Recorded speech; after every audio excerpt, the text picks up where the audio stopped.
Everybody ready? We'll call this meeting to order with the pledge. I pledge allegiance to the flag of the United States of America and to the republic for which it stands, one nation, under God, indivisible, with liberty and justice for all. Prayer by Mr. Gerard.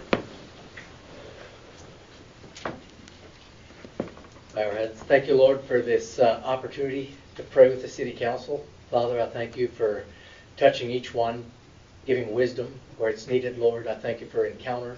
Father God, that the Spirit of the Lord would be released over the city. Father God, anything that was damaged in the windstorm and in the flood, Father, for the city, I thank you for supernatural repairs, Father, for your help in it. Father God, we lift your name up over this city, and we thank you that you're established over it as Lord in the name of Jesus. Amen. Amen. Thanks, sir. Thank you. Roll call, please. Mayor Taylor? Here. Councilor Bolden? Here. Councilor Berger? Here. Councilor Crumpton? Here. Councilor Cope? Here. Councilor Schaefer? Here. Councilor Zimmerman? Here. Roll call is complete, Mr. Mayor. Thank you. Welcome, everybody. Thank you for coming out. I appreciate you all showing up and taking the time to come see us. I'm sure that one of the main concerns most of you have is our boil order. Mr. Sykes will be covering that in his review. We're going to try to get that reduced to a health advisory by the 15th. That's the goal we have. We'll just try to keep you informed the best we can.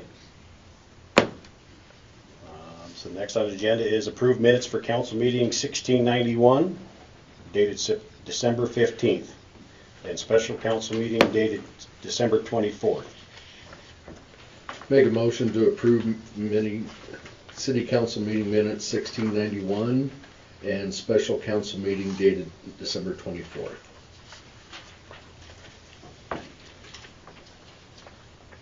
Second.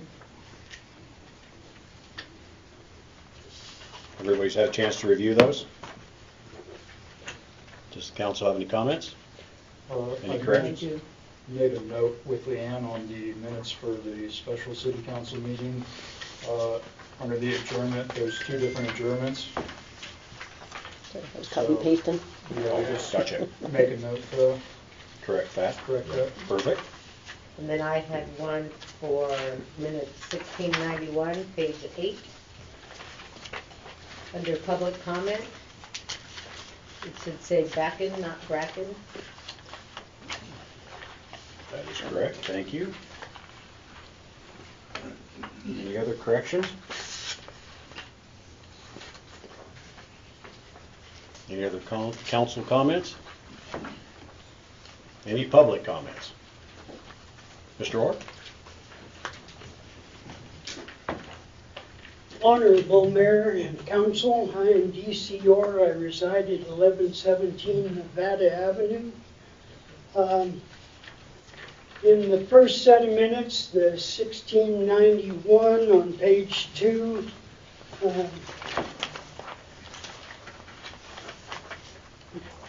it talks about D.C. Orr commenting that he resides in the flood zone.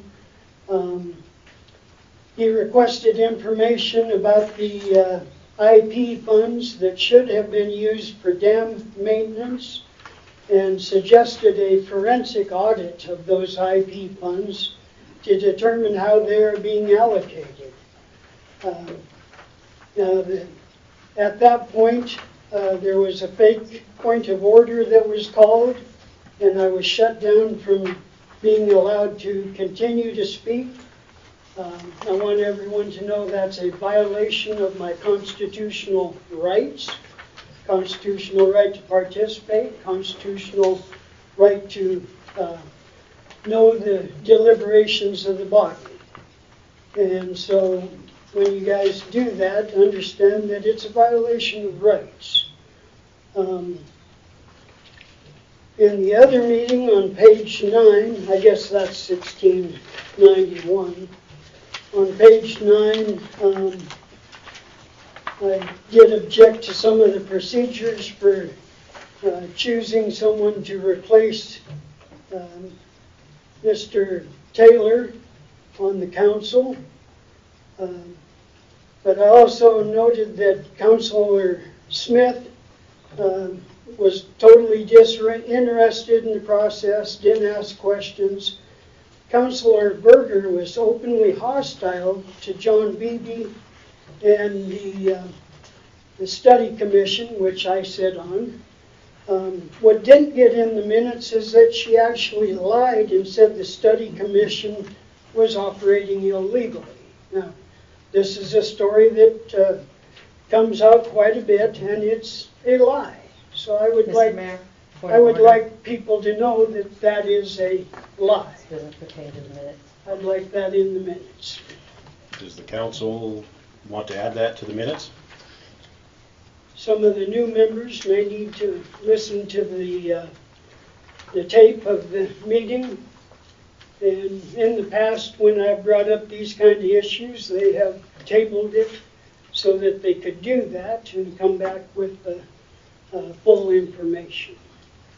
The problem there would be that the current member, the new members, wouldn't have been members of the council, so they wouldn't have been privy to the comments of the council. That's what I'm saying. They would go and view the tape of the meeting. Is the council interested in tabling this till the next meeting? No, I'm not. I would like to table it. Mr. Zimmerman? So, Table it. Table. well, it seems to be about a 50-50 split, so I will take the initiative and table this till the next meeting, and we'll bring it forward. And that is on minutes number 1691. What Thank you very about much. minutes number for the special council meeting December 24th? Any of the changes Mr. Orr stated interested by the council to change? No. We're good there. Thank you. Any other public comment? No other public comment? So I will call for a vote. All in favor of approving the minutes for the special council, city council special meeting December 24th? All in favor? Aye. All opposed? That passes. We will move on the other one to the next agenda item, or to the next agenda meeting. So then we have department head, city administrator. Yes, Mr. Mayor and Council, it's been quite a hectic couple weeks, and I'm going to apologize up front because I may take quite a bit longer than I normally take up on the stream, but I'd like to really go through the water and what's been happening since the flood on the 11th when that started.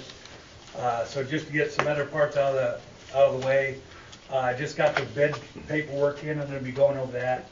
It's already been approved to go out for bid for the spoils pile to turn that into a parking lot. So we'll be starting that process, and hopefully within the next 30 to 45 days, we'll be having the bid openings and have our pre-construction meeting. For the new council member, what it was, when the dam was being built, it went over time, it went over cost. They had spoils pile that they had stacked up in the staging area, and at that point, since they're out of funds, it was decided and voted on that the spoils pile would remain in place. So they did a source water protection plan, and part of that was look into making that into a parking lot. It took a few years, but the council approved it a few months ago, so now we're going to be going forward with that action. As far as the sewer plant goes, tomorrow we have 2 engineers coming in from WWC Engineering. They're going to be starting a wastewater PER, which, again, for the newer council members, it's a preliminary engineering report. So what we're going to pay them to do is literally go from the farthest stretches of our sewer collection system to come all the way down and through all the lift stations across the lines and all the way through the treatment plant itself. And we're going to analyze every bit of that, and then we're going to identify projects that need to be done to upgrade, update, correct, and then we'll actually go out for grants to get those, and we'll have matching funds. So it gives us like a 5 to 10 year picture to where we have guidance on what needs to be repaired. Some of the bad news that will go along with that I got the other day, we're still looking into it. Last winter at this time, I was able to go back and forth to Helena to testify in front of the long-range planning committees for the House or the State House and Senate. And we actually received grants for our lift station, which is very aged.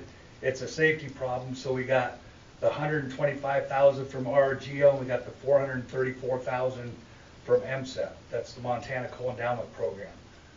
We just found out that we did not get the $500,000 we needed from the Community Development Block Grant, which is a federal one, which I couldn't go testify in front of them at all.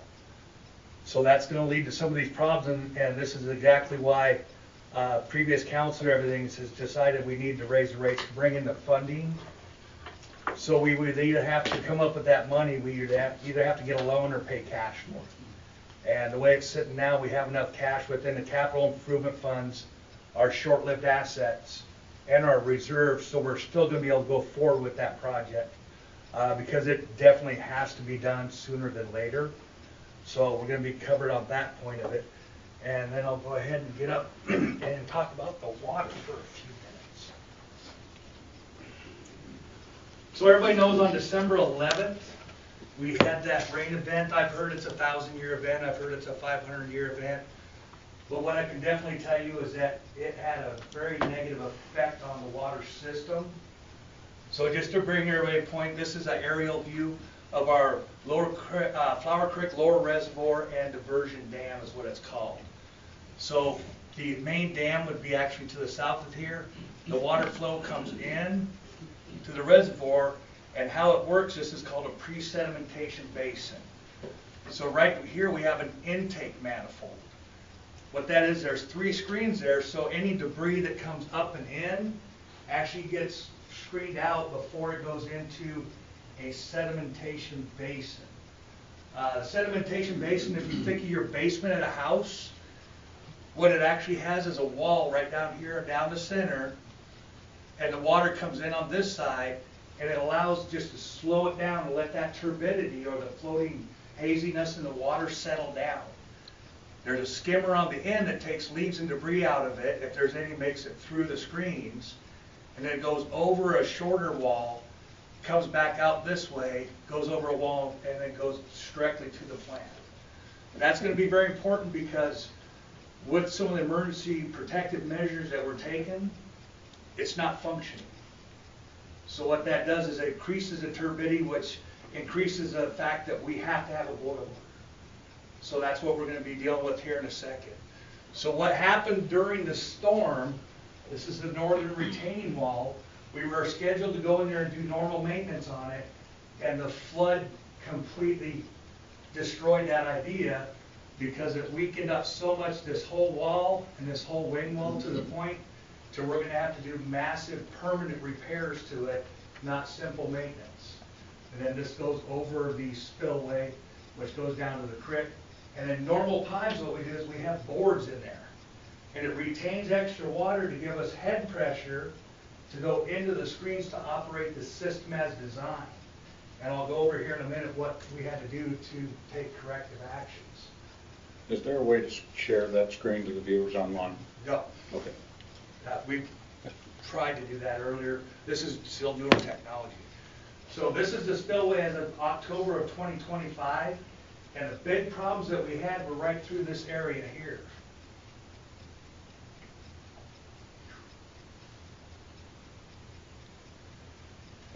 So this is the wall that was in question, and we were already going to go over there and do repairs at the toe of the wing wall here, and we're going to go in there and replace some of the packing and the riprap up top to do that maintenance. The storm topped that entire wall, which undermined this whole bank, and it's super saturated. With all that water pressing down and all that pressure coming, water found its own way down through here and created what's called a boil. When that water and that water pressure come down, it acts like an artesian well, and it just pops up and boils up out of the ground. Well, the problem is it carries all this sediment and washes it out, which it just started collapsing down in on itself. So that was the problem. We were threatened to lose this entire bank, which the water would have came down running. So we went ahead and stabilized that, and I'll talk about that here in a second.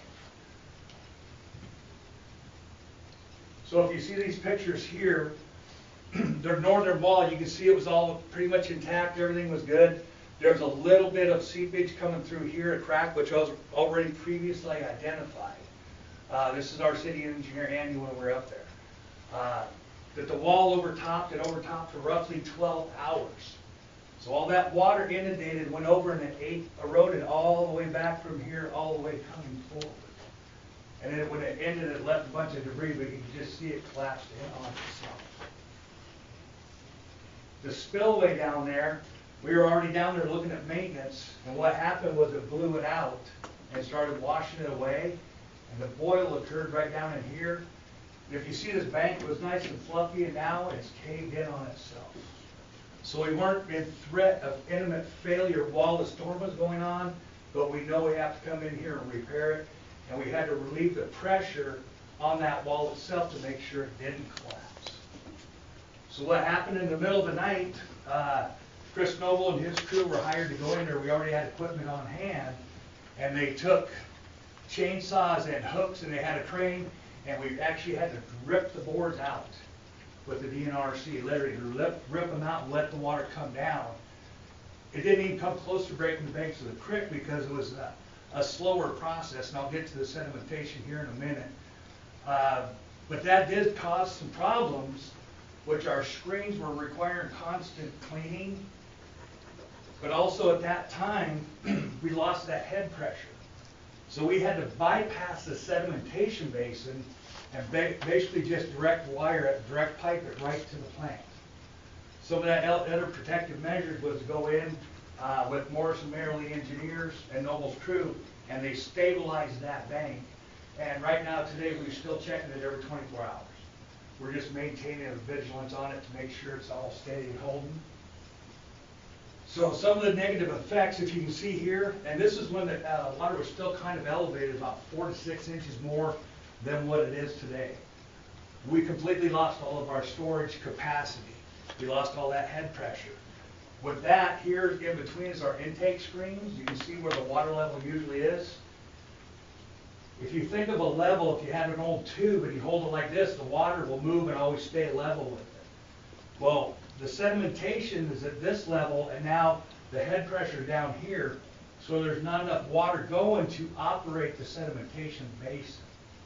That's the problem, and that's why we had to straight pipe it out. But by we're straight piping it, all that sedimentation, all that turbidity comes blasting right to the plant. And this is what keeps us in a boil order, is uncontrolled turbidity, or the haziness.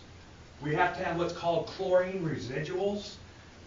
And inside of that turbidity, there can be bacteria, there can be organics in there.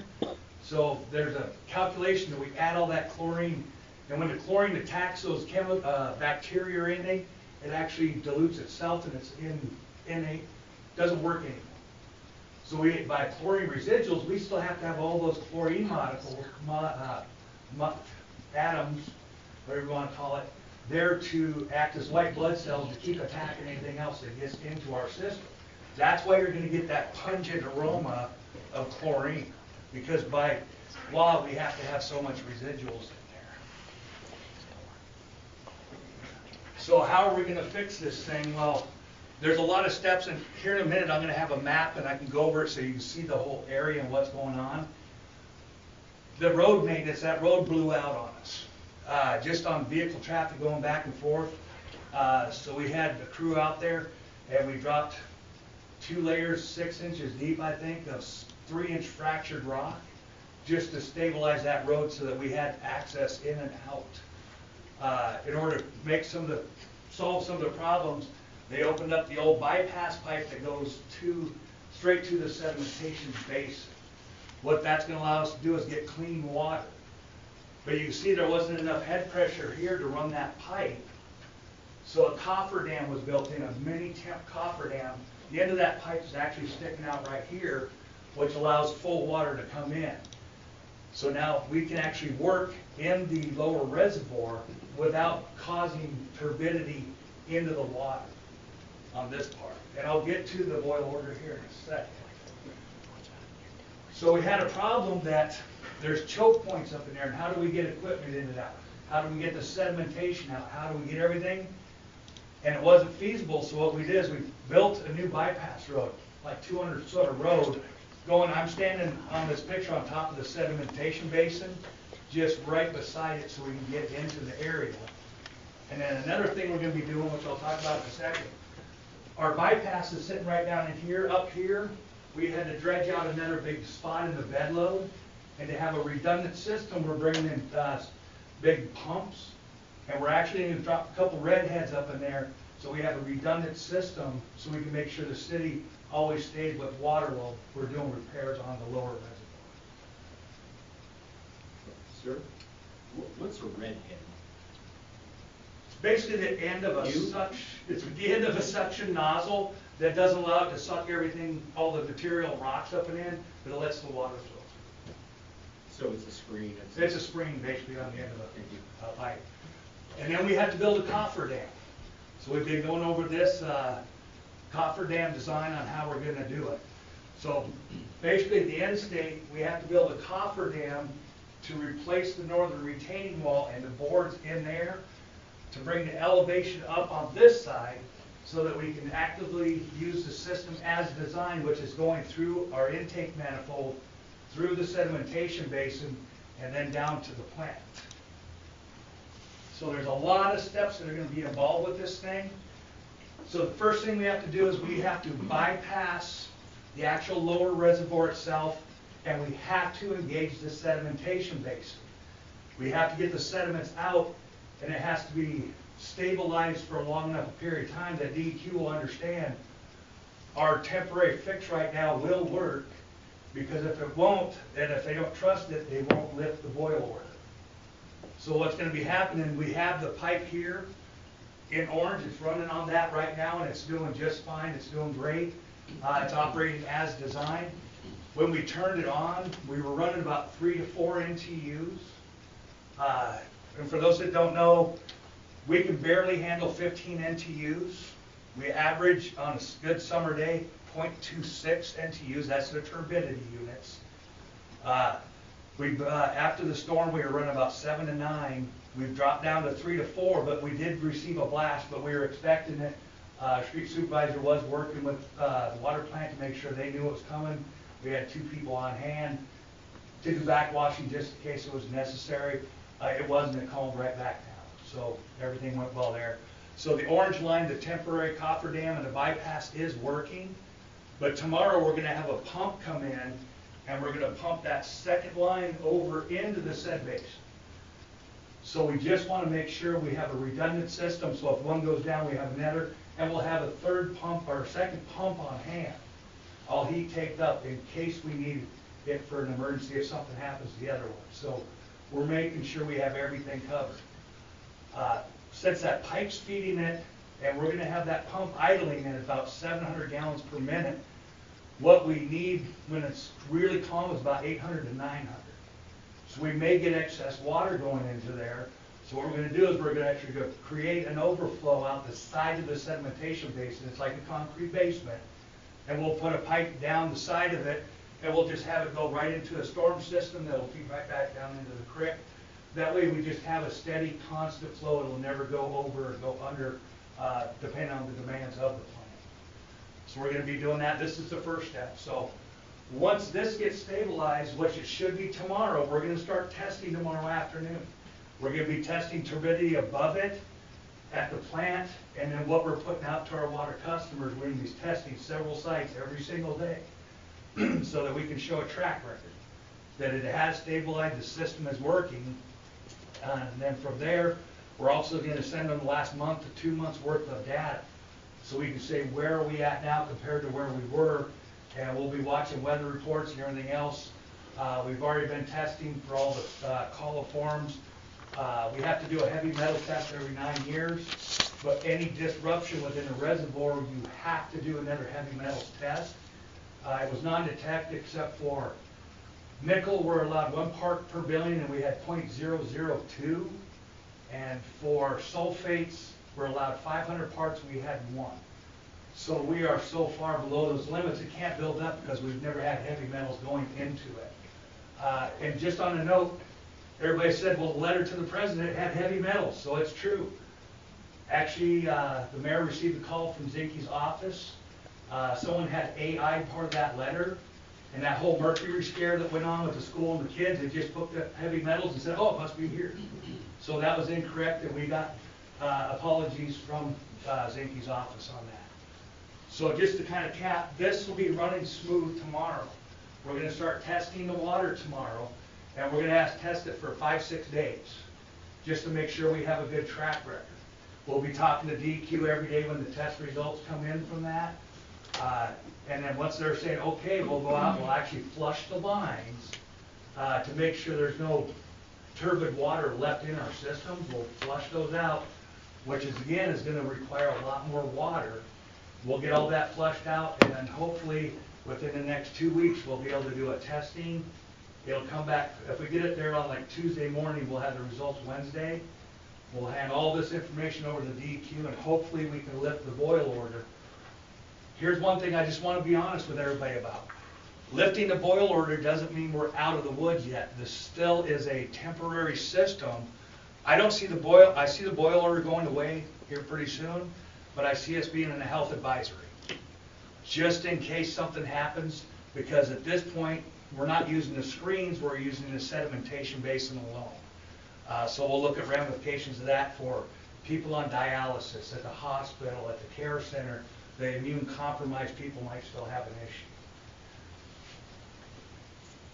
So then, so since you're not using the screens, you're going to use the sedimentation basin to basically clarify the water, allow the turbidity part.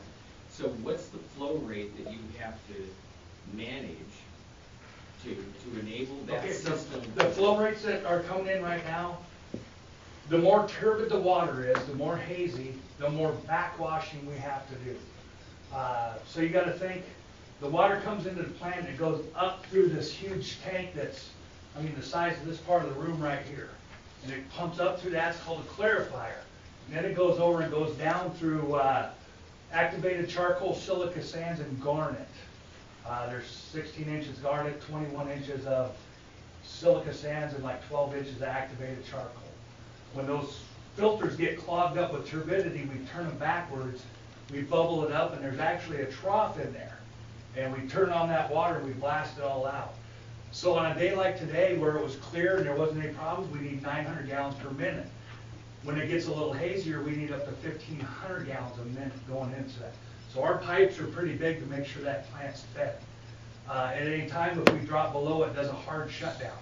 To save itself, the plant just shuts down, and then we've got to go through startup processes and make sure there's no air gaps in lines. So we got to do that. So if we can hold all questions to the end, please. So if we go on, so we got the bypasses figured out, we're going to do that, but we're not out of the woods at all. This road is blown out, and our street supervisor, Justin, had just went in there and rebuilt culverts with the state. We had this thing great. It's not great anymore. So that's going to be part of it. I can tell you in a day and a half, we dropped over $60,000 in 3-inch fractured rock just to keep it passable on this. So we're going to be doing a lot of work on that. In order to get up in here, to get back in there, there's a choke point here. It goes down to like 12 foot wide, and that won't allow us to bring our big rigs in there for contractors with dump trucks and everything else to fit through there. So what we did, we popped a 200-foot road right here to go around the sedimentation basin, and it's all brand new and it's all stabilized out. So what's going to happen is we're going to keep maintaining the road. We're going to drive around on this newer road. We're going to go over and place a culvert in there and actually put cover and fill over that so we can bring the vehicles over. Because what's going to happen, we're going to have to build a coffer dam. What a coffer dam is, it's basically just you keep dumping rock, and you flatten the top and use the right materials with right radiation, and it becomes an earthen dam basically, a rock and earthen dam. But before we can do that, there's other steps that we have to do. So the culvert's going to go in, the cover and fill. We don't want to cross over the fence line. This is considered wetland, so we're not going to disrupt that at all. We're going to put the culvert in, and then we're going to have to build another mini coffer dam. Because first thing you do, if you look at this picture, you see all the sedimentation that's in it. We have no water storage. We don't have head pressure. So we got to get that out. So the culvert will go in. a mini cofferdam will be built, and we're gonna have more pumps. We're talking 2,000-3,000 gallon a minute pumps. And we're gonna take all the water that's coming out of the creek that's not going to the plant, and we're gonna bypass that with those pumps downstream of the bill. And that'll de-water everything. So once this road, this part's built already, they're gonna reinforce this, put the culvert. We're actually gonna get excavators in there and dump trucks, and we're gonna pull all that sedimentation out. Last time it happened was in 2002 and again in 2012. Problem is, when they were building the dam, it was supposed to take 2 weeks to go down, the Upper Flower Creek Dam. They did it in 2 days. There was a storm event, and it was just that perfect storm. So we're gonna take care of that by removing the sedimentation, and then we're gonna lay some geotextiles down to give it a little bit better of a foundation, and then they'll just start bringing in the materials and build that cofferdam. Reason for the cofferdam is we've just lost, without having the boards and being able to use that northern retaining wall, we lost all that acre-foot of water, which gave us head pressure again to run the system as designed. So this cofferdam, when it goes in, it's going to hold back like 2.5, 3 foot of water more than on the other side. So that'll raise it up and give us more acre storage here, acre-foot storage here, and allow us to use the system as designed. And once that's good, then we'll take away the bypasses and it'll be operating as normal, but instead of using the northern wall and the spillway, we'll use the cofferdam. There's going to be overflows and everything built into it to make sure it's all good there. We have contracted a special dam engineer to do all the designs for us. Once that's done, again, I hate to say this, we're not out of the woods yet, because we still have to do permanent repairs over here to this retaining wall and everything. So we're going to have an engineer design it. I was working with the Army Corps of Engineers again today, and they might get a task mission from FEMA. We're still finding out. So they might come in the summer and actually blow that down and rebuild it. So they were doing different options today through that. So there is some sticking points to this financially that might hit the city. And it's not pretty, but we are prepared for it if we have to. We don't want to. Right now we have the emergency is declared. All that does for us, it lets us do emergency response measures. We have the 318 permit for getting into the stream. We have the turbidity permits. We have all that.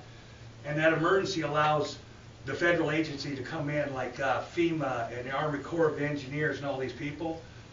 But it doesn't mean we're getting reimbursed for all the work we're doing right now. So what happens, as I just spoke to Justin before the meeting, we're gathering all the costs, the city and the county, for everything that's going on, every bridge, every road, all this lower reservoir, and we're going to go up there and hand it to the state. The state will look at it, and hopefully President Trump will sign off on that, saying, yep, we're going to do it. If he does sign it, then we're reimbursed for all this work that we're doing. If he doesn't, we're not getting reimbursed, and we're looking at $1 million just for this copper dam to get it, everything going and to get that system functioning. And then we'll have to pull out the cofferdam once we do permanent fixes on the northern wing wall. We have to remove all that material. And then it'll be returned back into the state, and we'll look at the PER for future upgrades. So does the council have any questions on anything? NTUs on who's been here. The Army Corps of Engineers has been here 5 times. We got Montana DES has been here the whole time with us, really assisting out. We've had our state representatives come in to get a tour. Mayor Taylor had a meeting with Senator Sheehy. I mean, everything that we can work on has been getting worked on. FEMA, we had a really good tour with them the other day. We just have to wait and see. And they won't give us odds on whether they'll actually do the declaration of response emergency, which will give us reimbursements.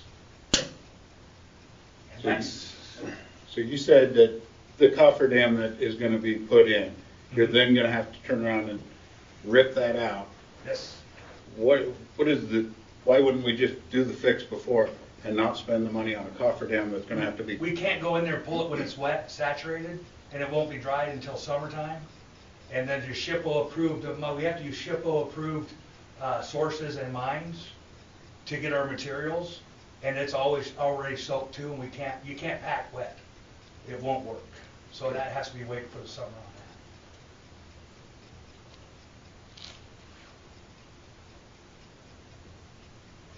And I would advise council, if they have any questions about this, to come in and see Mr. Sykes. He's very well versed in what's going on. He's been attending these meetings twice a day with the NRC, the Army Corps of Engineers, and the other powers that be. Do we have any public comments or questions that he can try to answer in a short period of time? Because we're going to have a special meeting about this dam and what's going on here in the near future. Yes, sir. Just a quick question. Would you mind coming up to the podium there, please? Just a quick question. The repairs to the roadway, are those temporary? Are those going to be more of a permanent fix? Because obviously if the roads get blown out, regardless of how good the repairs are, if we can't get to them, then there's a problem. Yeah, those road repairs are temporary for right now, but in the disaster recovery one, we will be finished it once we get done and taking it back to the original state. Thank you. Any other public questions? If we don't have any other public questions, we'll move on. Street supervisor report. Good evening, Mr. Mayor, Council. Been very busy this last month, especially the last 2.5 weeks. We've been busy jetting and camera, doing some camera work in our sewer mains. It's been we've been doing quite a bit this fall and winter. Been weekly jetting maintenance.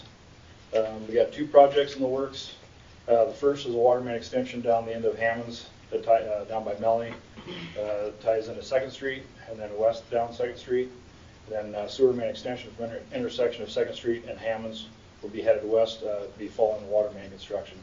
So that will be down off 2nd Street extension. That's new main and water, new water and sewer main extensions for that area down there. We also have second project is a cabinet affordable housing off of Commerce Way. So all the water main tie-ins have been done there onto the property, and then that'll be completed with sewer follow behind that. So that's getting all the sewer and water mains into the property there for use down the road for that affordable housing as it's built out and people will move in. Reeds went up. Been in early to de-ice quite a bit lately due to all the constant freeze and thaw with the rain and snow precip we've been getting. Been working in the shop, performing maintenance on 2 equipment trailers, decking and wiring on both. The City Hall Subaru got new brakes, sway bar end links, ball joints and A-arms. The bushings were shot, so the front end needed to be pretty much completely rebuilt. We also tuned it up. We had Unit 44 in for rear relief springs, and we had some hydraulic repairs done to our backhoe. We had been having some issues with the water line that supports the Fireman's Park campground host, and it feeds the bathroom in there, and also it feeds spigots.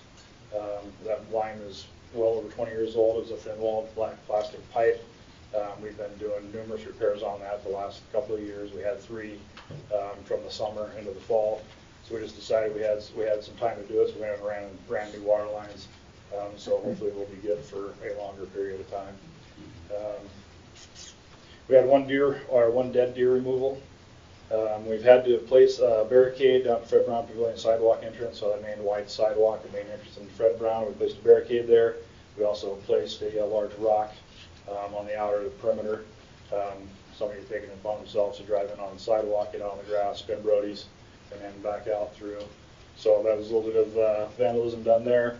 And then we have over here on Minnesota Highway 2, that little triangle, got the eagle. There's a light on that directs light at that eagle. Somebody decided to take it upon themselves to cut the wire. I had that repaired here recently.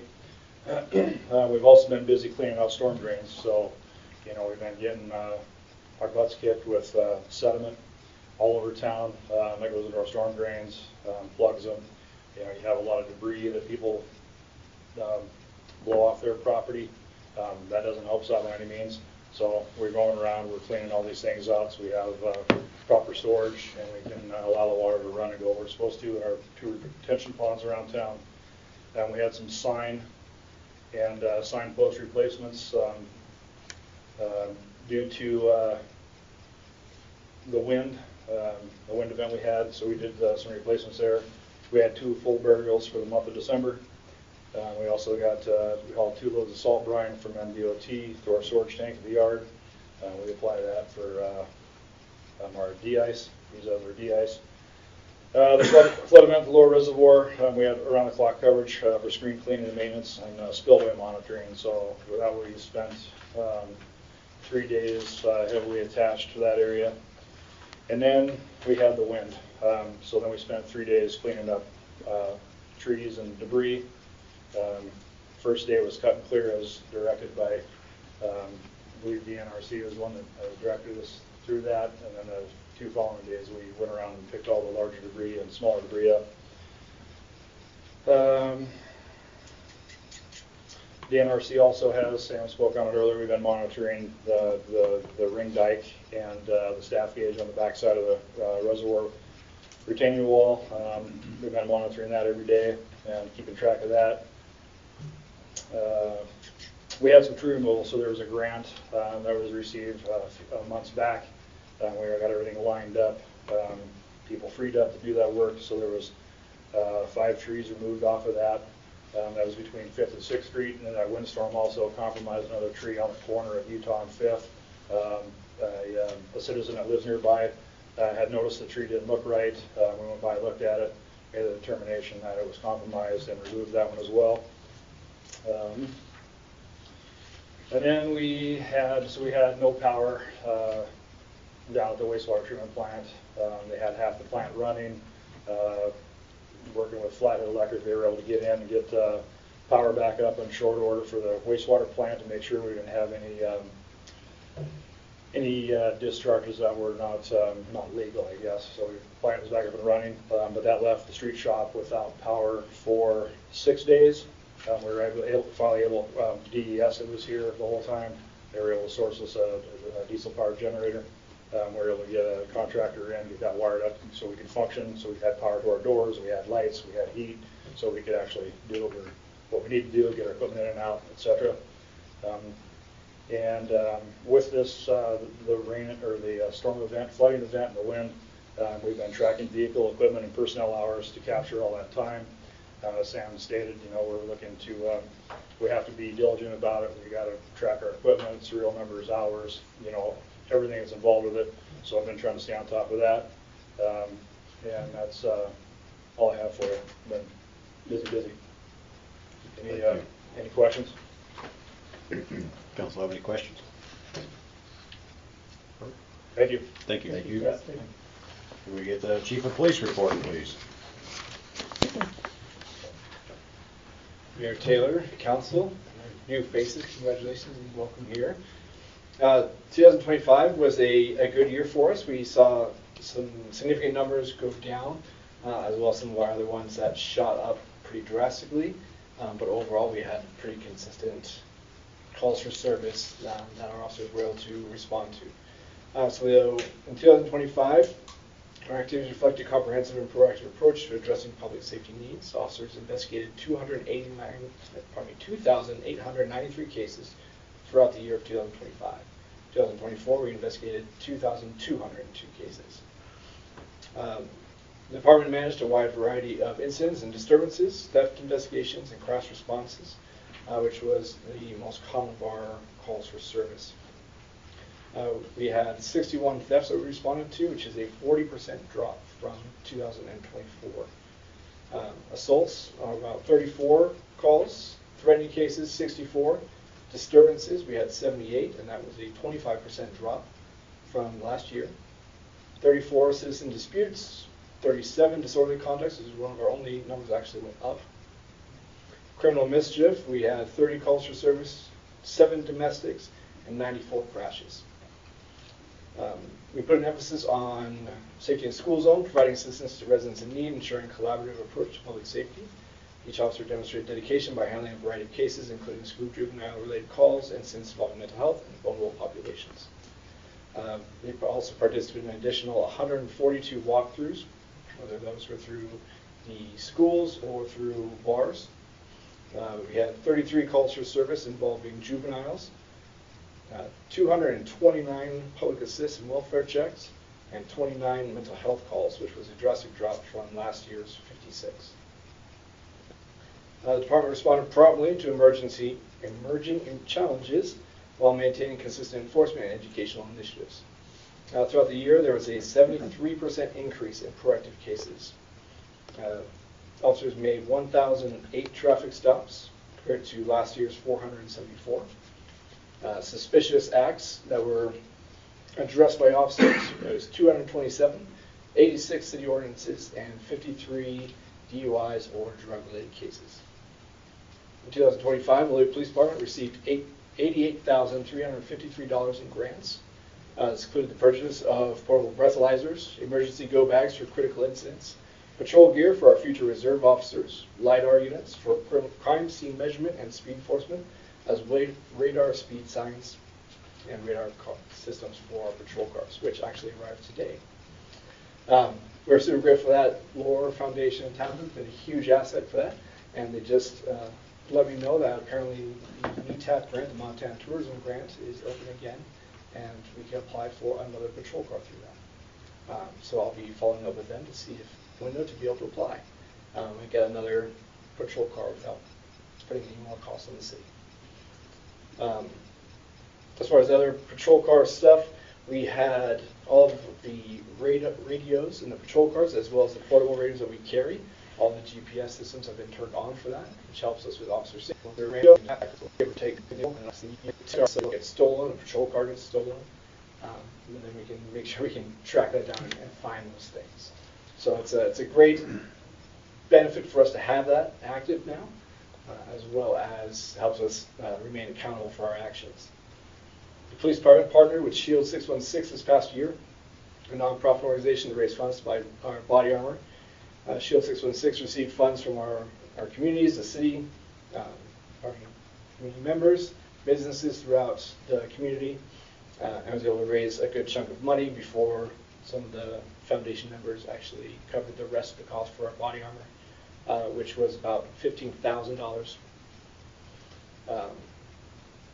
which then got us brand new armor.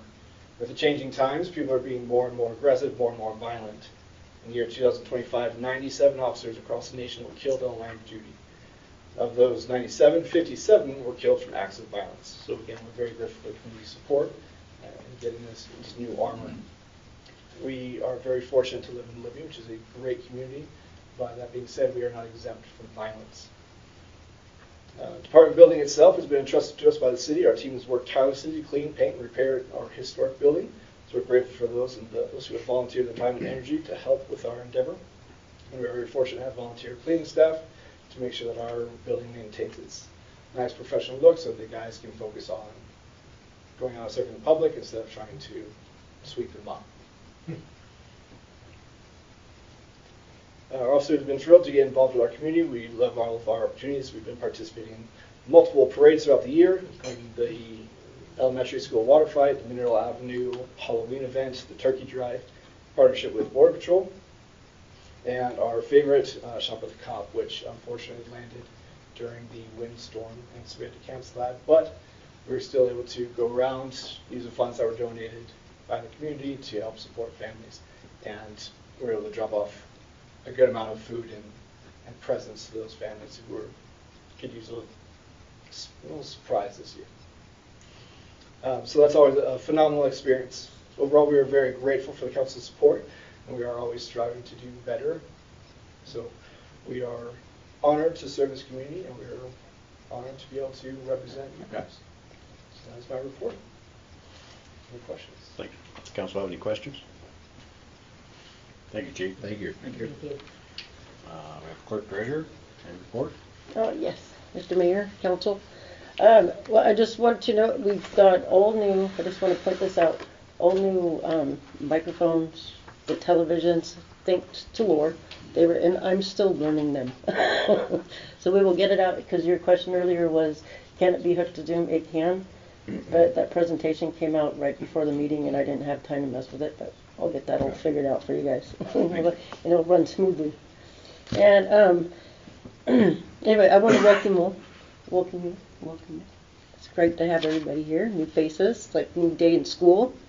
But and right at the, actually it was the 31st, I got our annual financial report submitted, which is actually due on the 31st, so that's been submitted, and I'm just waiting to hear back, and I don't know if you've had a chance to find out what an annual financial report is. It's kind of where we put everything that we've done throughout the year, and the auditors help us do this to how all of our funds were spent is what this is. And it's just a big report that comes out, and once I get get back from the state, I'll get that posted and I'll get it online so you guys can look at it. So anyway, that's my report. Could you cover the new fund? Oh, the new fund, yes, I can do that. For the disaster, we started a disaster fund. So the money that we currently have that's actually sitting in the general fund, I believe it's right around $7,000. That money will actually move over as part of, when we do get reimbursement, hoping to get reimbursement from FEMA, they do require a 25% match. And that money will actually go towards that. So that's going to be all separated out into a fund. And like the guys are doing their hours, their equipment, and any expense will be actually taken and put into that fund so we can totally identify it. So when FEMA needs it, and working with ER Assist, it's a company that we've had come in that's going to help us keep basically everything in line with what needs to be done, what needs to be submitted to keep track with everything. We'll have all that information in one fund. So at the end of the year, we will be having a budget amendment, but that's kind of normal for every year. So. And it could take up to 3 years to get Yes. reimbursements if it does come through. Yes. Perfect. Anything else? That was it for me. So on our council committee reports, I know they're going to be quite lacking as we have new committees to assign, and that's later on the agenda for discussion. But do we have a fire report? Yes. So I actually have the Libby Volunteer Fire Department 2025 annual fire report. They ended up having a total of 146 fire calls that they responded to. The average turnout time and dispatch to en route on engine 9 was 6.45 minutes. Average response time, dispatch to arrive on scene, all apparatuses, was 11 minutes 40 seconds. City was at a 6.94 minute, rural at 11.12 minute, out of district 19.78 minute. Average time spent on scene, arrived to scene to clear, was 46 minutes and 8 seconds. Average personnel responding to all calls was 17.2 members. Total training hours for all members in 2025 was 3,008. Time spent on incidents dispatched to clear scene was 1,013.20 hours. Incident plus training time equals 4,021 hours. At a rate of $30 per hour, would put that at $120,630 donated to Libby. And overall for the year, they had a total of 44 calls in the city, 78 in the county, and 24 outside of the district. That is it. Thanks, sir. Light streets and sidewalks, you have a meeting coming up? We do. We have a meeting coming up Wednesday, and I'm going to play a little bit of catch up here from our streets meeting on 12/3. Well, the first part. We'll do that later. We looked over the VFW lease for parking. That failed to leave committee with a motion and no second. And there we are. Right. And what time is your meeting on Wednesday? Noon. Right here. Thank you. That leaves us without committee reports. The next thing on the agenda will be public comments on non-agenda items. This is the opportunity for the public to offer comments related to issues that are not currently on the agenda that the council has jurisdiction over. Public comment is limited to 3 minutes. Do we have any public comments? I'll go. Yes, sir. Can you please state your name and address, please? Good evening, Mr. Mayor and members of the council. My name is Brian Sharp. I'm the commander of the Libby VFW. I also have a residence at 1317 Montana Avenue. I don't have any issues for you today. I do have some opportunities, however. Since the 26th of December, the VFW has taken on the role as the primary distribution site for disaster relief. We're very happy to do that. We've provided over 100 families per day with water. Over 100,000 pounds of water have been in our hall. It's roughly 12,000 gallons. We're very happy to continue doing that for the community. As of this morning at the operations brief, I was told 4 to 6 more weeks of boil order. We understand, but we're trying to mitigate that. The opportunity comes from the amount of people who have reached out to me, national assets, U.S. Senate offices, the Red Cross, of course, numerous state entities, county entities have contacted me. I haven't heard from anyone from the city. You guys have an opportunity every day. We're handing out water from 9 to noon every morning. It's a great place to come and make face with your constituents. The second thing I have for an opportunity is the lease, the proposal for leasing the parking lot. Back in November, there was an open house for improving downtown. One of the major issues was public parking. I submitted a proposal then to Mayor Williams. Obviously, it didn't make to the committee. I've rewritten that proposal. I've sent it back. All I ask is that before a decision is made, please sit down with me and so we can talk about the finer details of that proposal. That's all I have. Thank you. Thanks. You did receive my email on Friday? Yes. Yep. I know it's in good hands. Perfect. Any other public comment? Good evening, Mr. Mayor and Council. My name is Tabitha Birgitz. I'm with the Lore Foundation at 417 Mineral Avenue. I just wanted to come up and let you all know that we are still funding for emergency reasons. So if there is a service group or entity or the city itself that is needing service and funding to help with some of these emergent funds, we are at just over 84,000, and that is something that we're also tracking for your 25%. So as even if independent nonprofits or community groups are coming in to say fix homes or whatever their projects are for the community, we are still using those funds and marking those funds for the 25%. So just as a public announcement that we're still here to support that, and if there's individual groups or the city that is using that, we're tracking to keep up on that 25% as well. Additionally, because Libby is as amazing as it is, we would like to recognize the individuals and groups that have come forward and supported Libby, just like the VFW. So we'll be actually hosting a informal lunch on Friday at noon at the VFW. Again, very informal, just an opportunity for us to say thank you to the individuals and groups in the community that have provided volunteerism during our disaster. Thank you. Any other public comments? Mr. Orr. Mayor and Council, I'm D.C. Orr, 1117 Nevada Avenue. I am the chairman of the Local Government Study Commission, which was elected a little over a year ago. We were put into place by an overwhelming vote of the majority of the voters of Libby, Montana.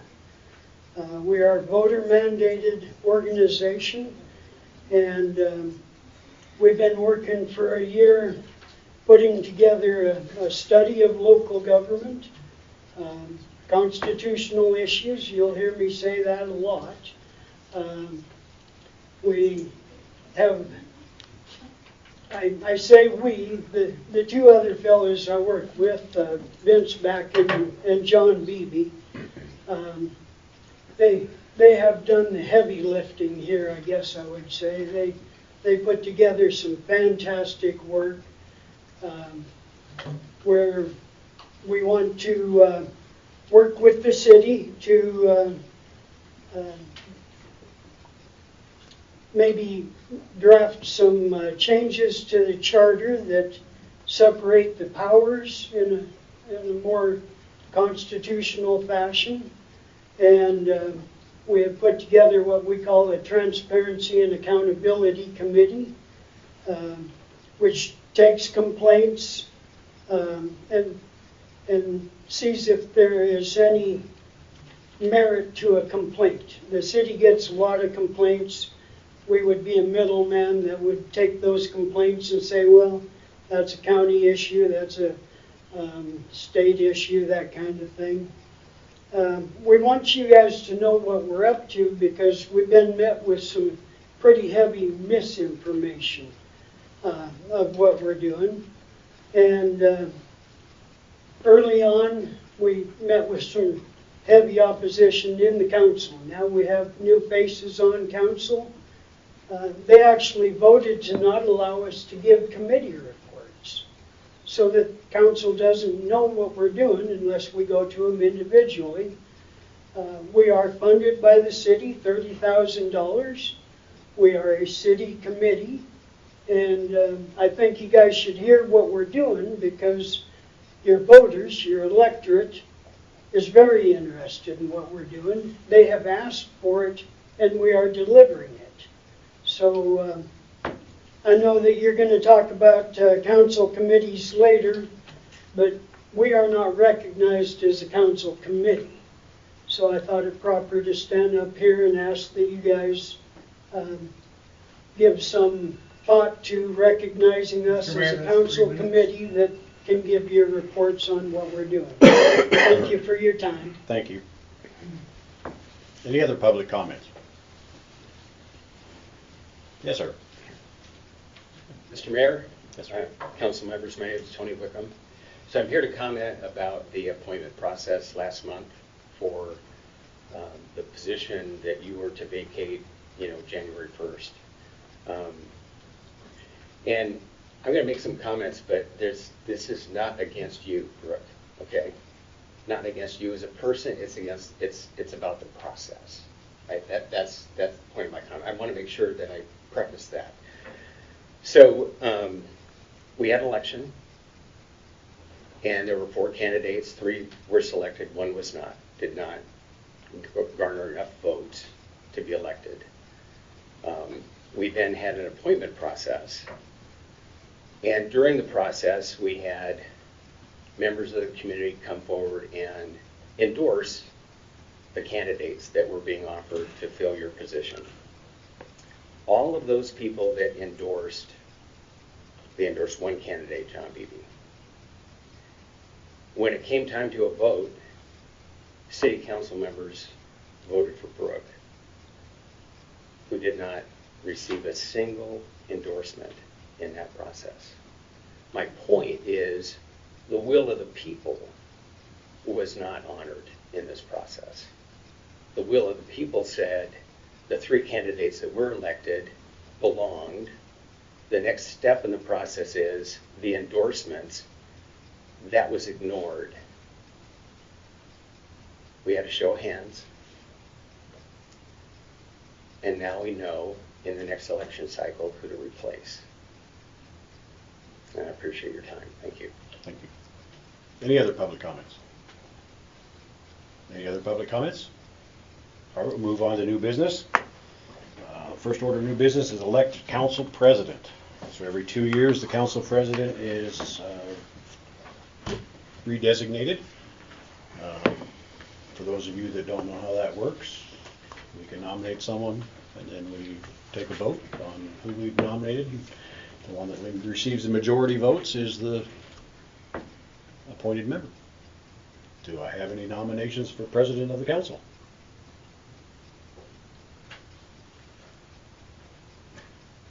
I'll nominate Brian Zimmerman. Second. Nomination Brian Zimmerman. Do we have any other nominations for president of the council? Any other nominations? Any other nominations? Any council comments? No council comments? Any public comments? Mr. Orr? I didn't hear who was nominated. Mr. Zimmerman. Oh, okay. Mr. Mayor and President, DCOR 1117 Nevada Avenue. I just stood up here and told you we're studying constitutional issues. And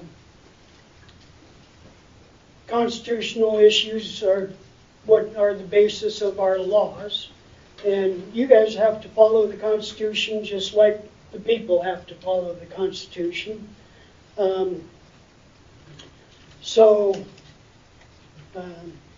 Mr. Zimmerman is the senior member and has been council president. We have some, how do I say, lack of depth of experience here, and so he would be the most experienced. But I am going to want to coach all of you on the constitutional provisions for people's right to know the deliberations of council and people's right to participate in those deliberations. And one of the tactics that has really sandbagged the Local Government Study Commission is several of the council people would just make a motion to interrupt the speaker. And under Robert's Rules of Order, they have to have a reason for doing so. So one of the things I want you to watch for, and one of the things that Mr. Zimmerman has been guilty of, is violating people's right to participate and right to know the deliberations of council with those motions that, because we did have opposition on the council, they, well, generally it was the mayor who decided those issues. When one of your members violates the Constitution, it reflects on all of you who don't speak up.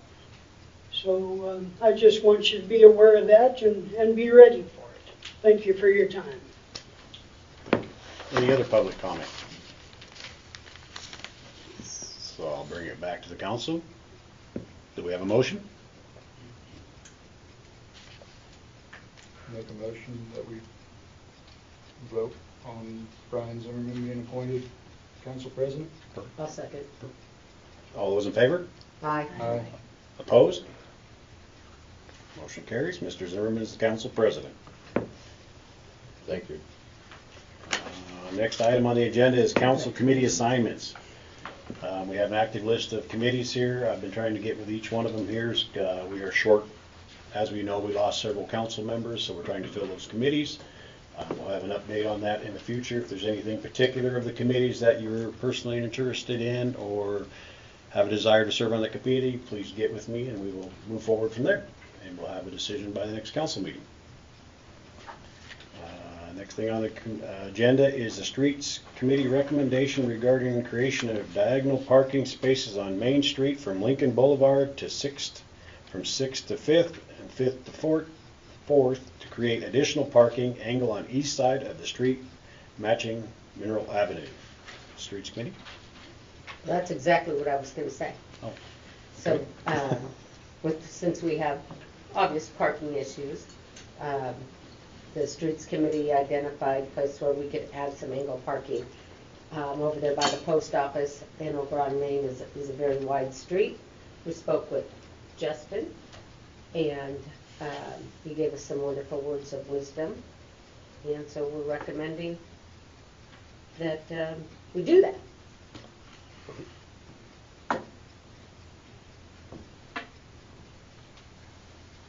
Does the council have any questions? I do. I have a question about safety from the angled parking. Okay. Is that something that has increased accidents, backing up out of those spaces with the large vehicles and not being able to see? That I'd have to refer to the chief.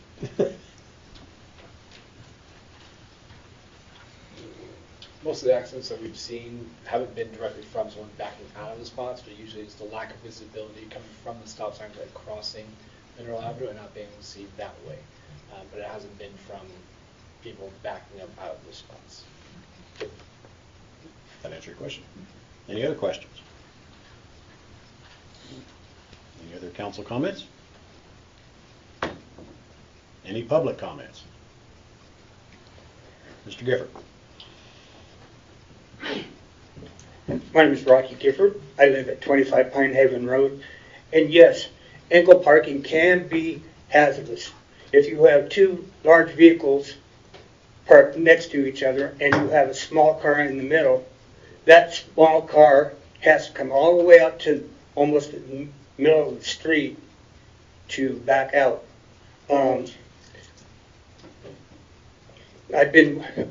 Bruce Benson and I been having had a petition signage, and hopefully, Mr. Mayor, you'll be seeing that petition soon about the 2-hour parking and the hazard of angle parking downtown.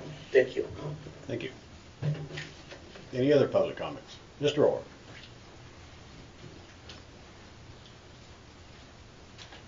DCR 1117 Nevada. My wife and I are retired, and we do travel in the wintertime quite a bit. I can't tell you what town we were in. I can't even tell you what state we were in. We traveled downtown in a little town that had angle parking where you backed into your parking spot. Now, by backing into your parking spot, the driver's side is looking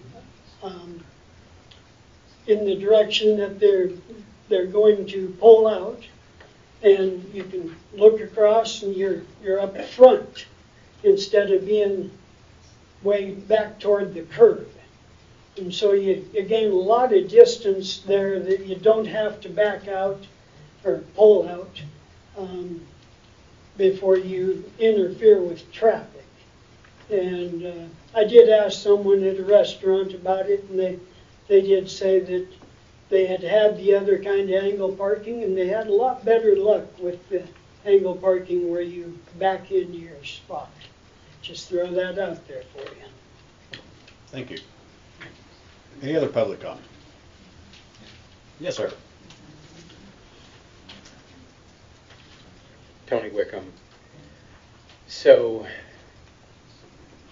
visibility is a big issue with the way we do angle parking, and we're not doing anything to alleviate that.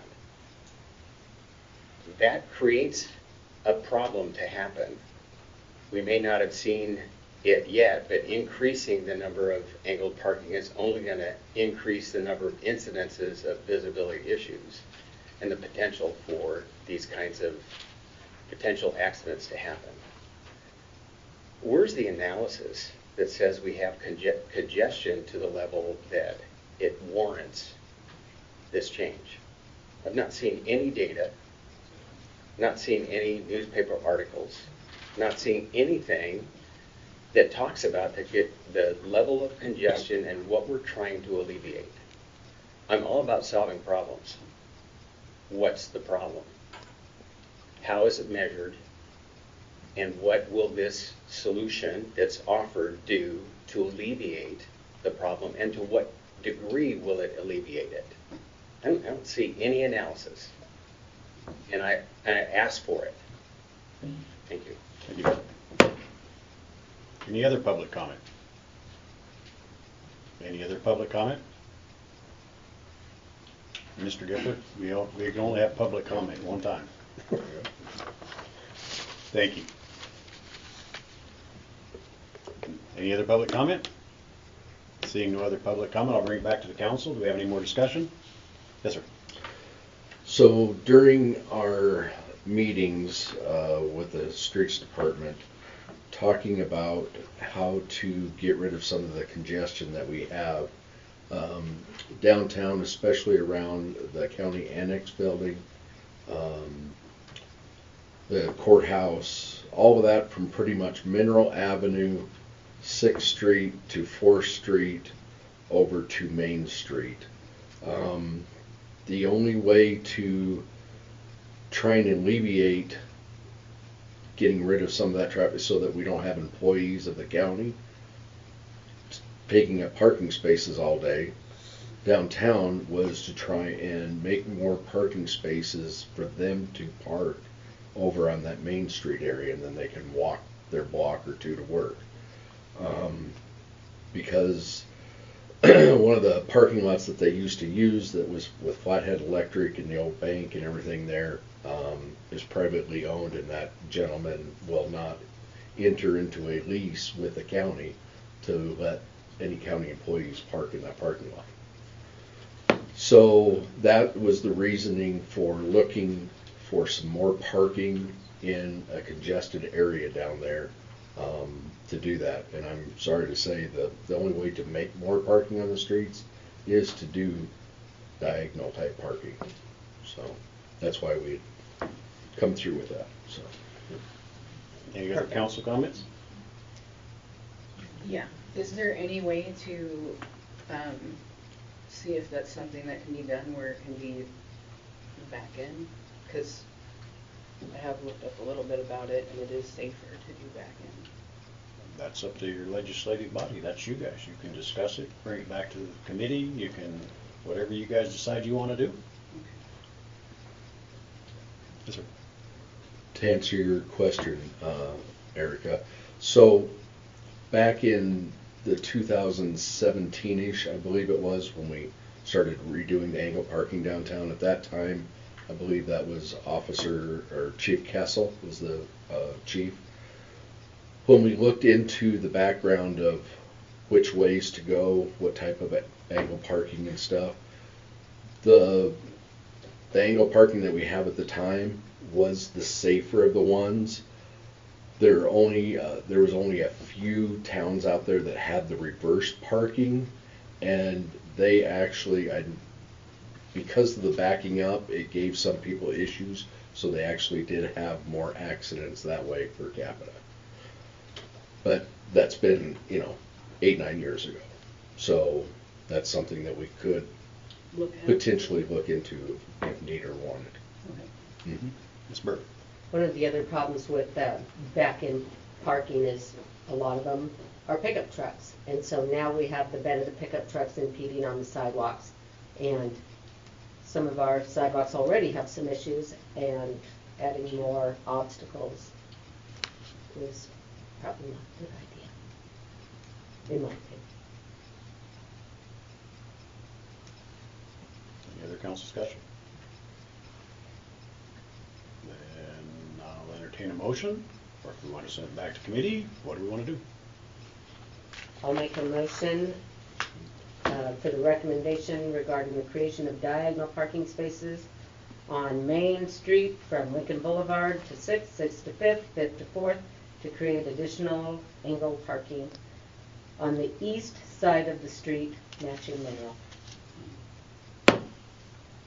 I'll second. Any other council comments? I think maybe the backup parking should be something that should be explored a little further. Yeah. I agree.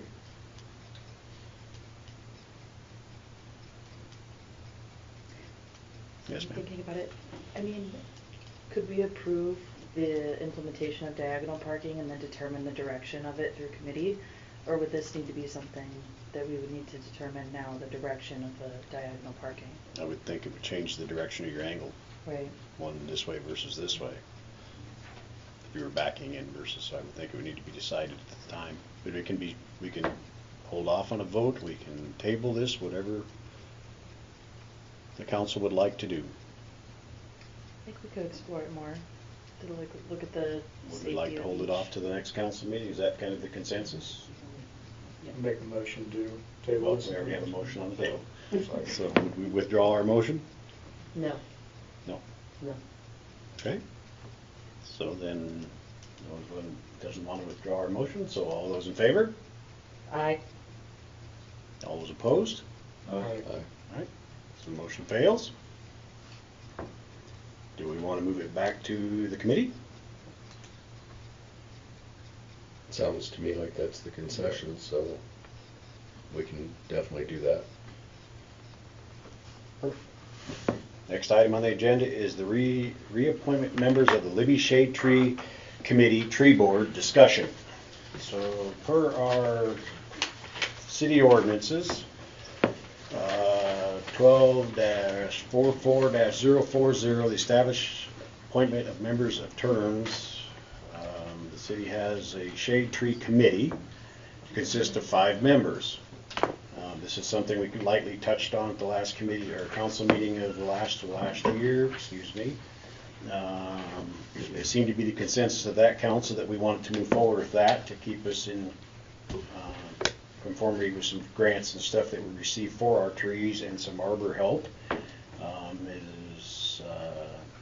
That's something we still want to continue with. Do we want to move forward with the tree board? I have Ms. Nelson here that has a nice little presentation paper here that she gave us all with the background. Would you like to tell them a little bit about it and the history of it? Sure.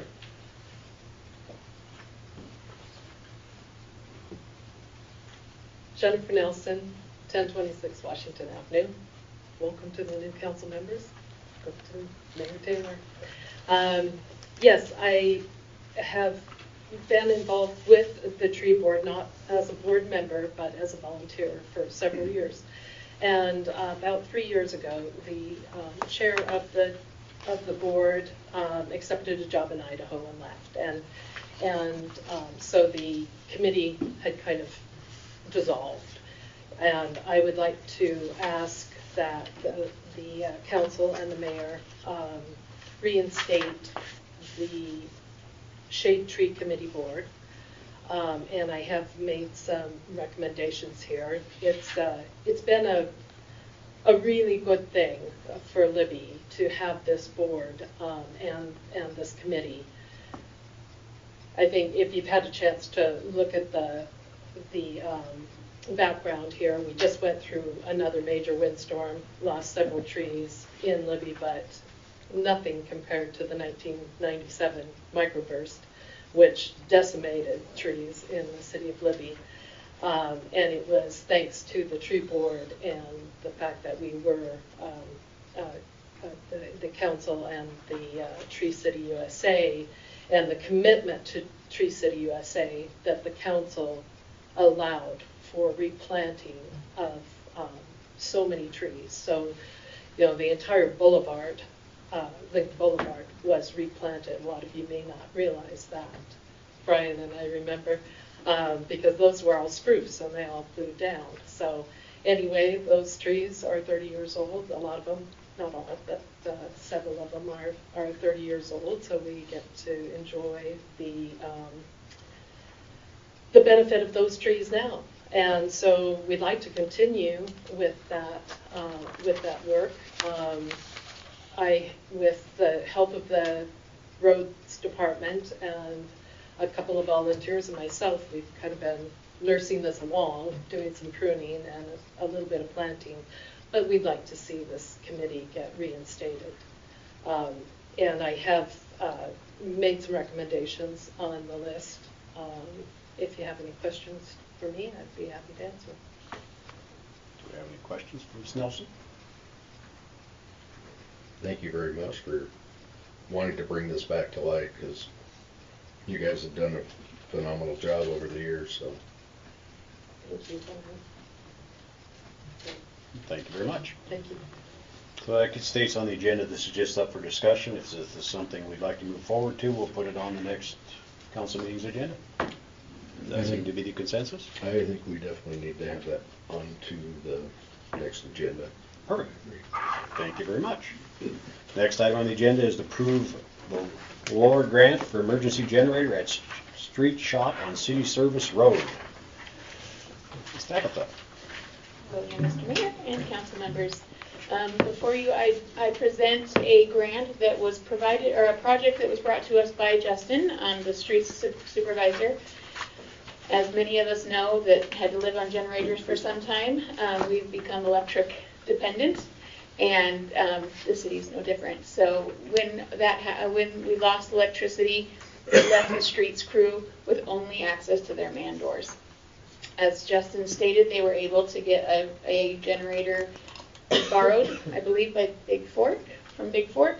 But providing this funding would allow for the city to own their own generator for the street shop, so that they are not tied to electricity should another emergency happen. You'll note on the letter of intent to fund that we have now included the activities in budget as was requested for a little bit more transparency. So the budget is $27,500. The budget line item is for professional services that would allow the city to hire a contractor to purchase and install a 32, I'm going to say kilowatt, we're going to pretend I know what I'm talking about there, liquid cooled Generac. And it would commence on the approval tonight, should you approve the funds, and would end on December 29, 2026, pending the completion of all expenditures. This commitment was made by LOR on January 2nd and is contingent upon the city of Libby accepting the award tonight. And should the award not be accepted tonight, we will just simply null and void the approval of the funds. This again is an emergent fund because it was called for by the emergency, so this would be in part of that 25% matching funds that we would provide information on should FEMA need it. Thank you. One question for either you or Justin, or maybe you know, Mayor. Will this also run the wastewater, or is it for the shop only? Just the shop only. Shop only? Okay. I didn't know what the size of the generator, so thank you. Any other questions? One more question. Sure. This 32 kilowatt generator, is that big enough if that city shop expands a little bit? Or is that basically max capacity? That will handle, we have it sized to handle what we have as of right now. Can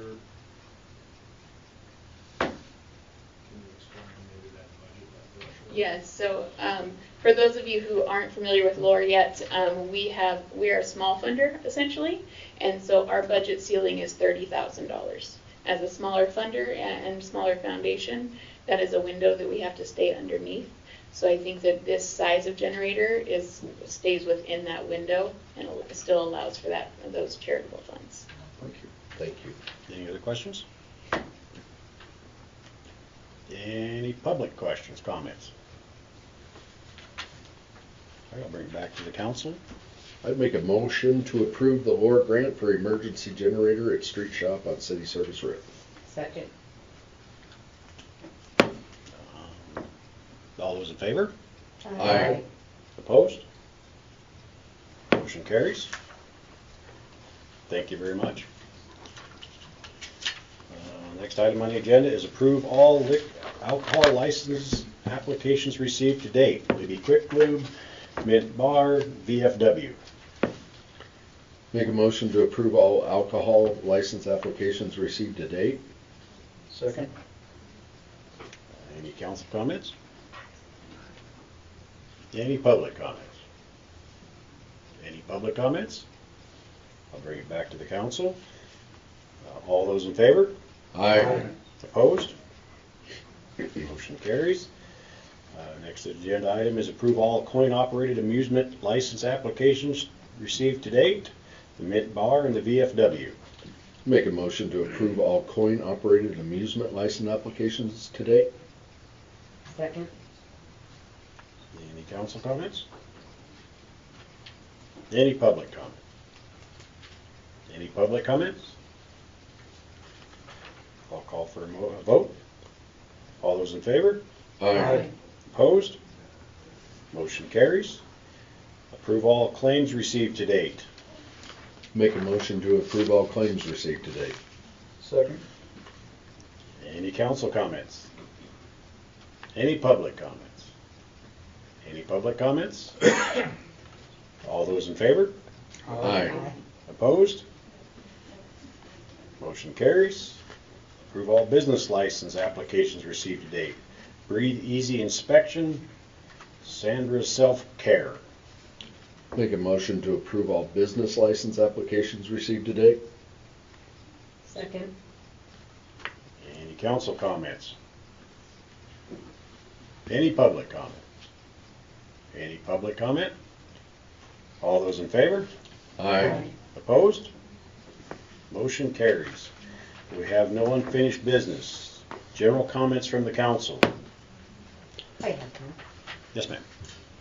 I would like to thank Councilman Culp for being boots on the ground, being at so many sites during the emergencies that we've had going going on here recently. He was seriously everywhere in the community. I believe he even went to Troy. And that is awesome and a great, great asset to our community. Absolutely outstanding. Thanks, sir. Any other council comments? Just want to say welcome and thank you for all of you guys showing up, wanting to put in and help serve your community. Greatly appreciate it. Look forward to it. I've got one comment, or several comments I should say. First, I'd like to thank this community how we always come together every time something bad happens. This community always has. I was born and raised here. They always come together and we always get through it. It's going to be some growing pains. We still don't have drinkable water, but we're working on it and we'll get there as soon as we can. I'd also like to thank Mr. Sykes, who was on vacation for 2 weeks and spent every single day in this building of his vacation because of this. That goes above and beyond what's required of his job, and I greatly appreciate that. I look forward to working with all our new council people and look forward to our future in Libby. Any other council comments? And I'll call for a motion. Motion to adjourn. Second. All those in favor? Aye. Thank you. Thank you, everybody.